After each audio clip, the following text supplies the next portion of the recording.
कायम येत असतो, त्याला कुठल्याही राजकीय प्रकारचा आम्हाला वाद करायचा नाहीये.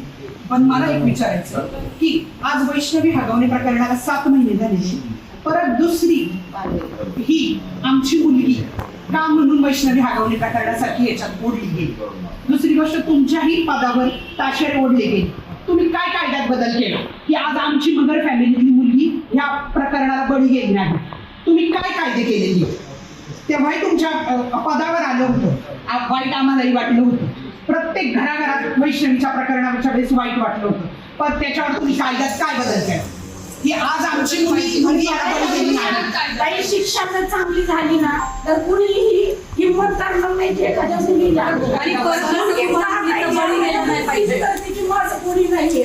इतकं टॉर्चर केलं जातं, हे का केलं जातं? आणि त्यांना शिक्षा नाहीये चांगली, शिक्षा पाहिजे. आणि प्रतिष्ठित मदर फॅमिली कुठे कमी नाहीये, त्यांच्या